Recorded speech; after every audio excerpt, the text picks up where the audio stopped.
Y hay mucha gente millonaria trayendo, ¿verdad?, para construir. Y esa es una realidad. Están destruyendo la playa.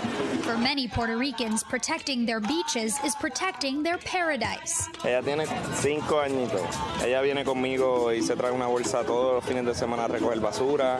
Ella sabe proteger las tortugas, ella ya sabe de la vida marina.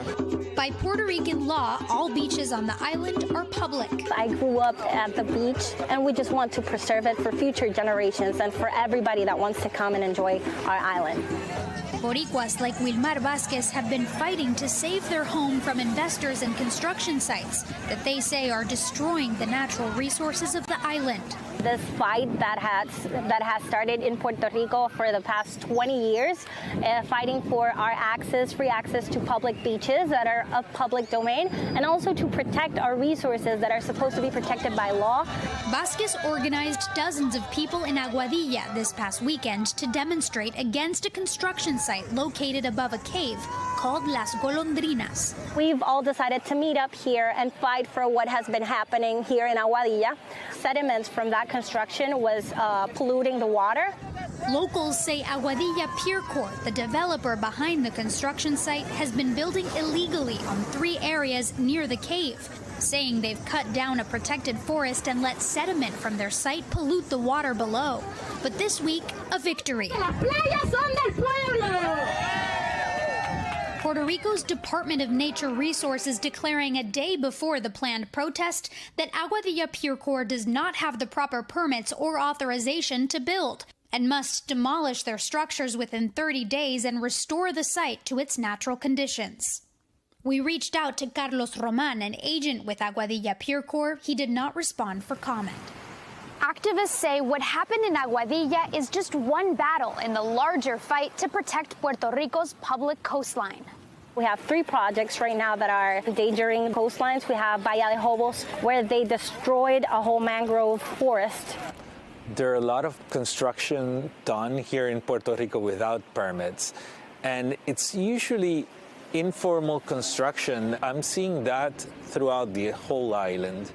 Pedro Cardona has been working in urban development in Puerto Rico since 1991. He's the former vice president of the Planning Board, the agency responsible for economic planning and land use zoning.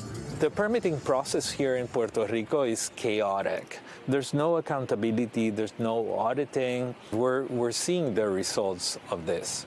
The Office of the Governor did not respond to our request for comment. Booming construction on the island is partly due to a set of tax incentive acts like Act 20, 22, and 60. What they've done is create a tax haven for foreigners. The promotion that is being made by public officials is that you can do anything that you want. Many on the island told us the wealth coming into the island what money is not reaching the local people.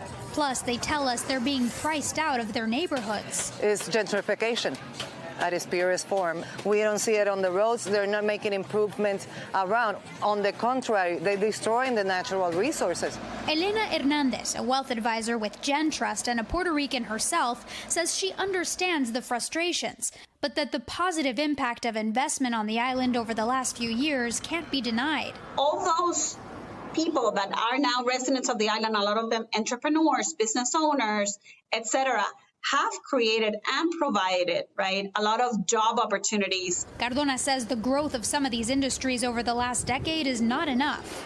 People tend to simplify this issue, and they tend to say, well, if you have investment, that's good enough. It's not the case. And if you destroy natural resources, you're going to compromise water access for thousands of people. Vázquez is hopeful, but says the fight is not over. So it's very important for the communities and for the people of Puerto Rico to keep this fight, because we've seen that with pressure, the government starts listening and doing what they're supposed to be doing. Thanks for watching our YouTube channel. Follow today's top stories and breaking news by downloading the NBC News app.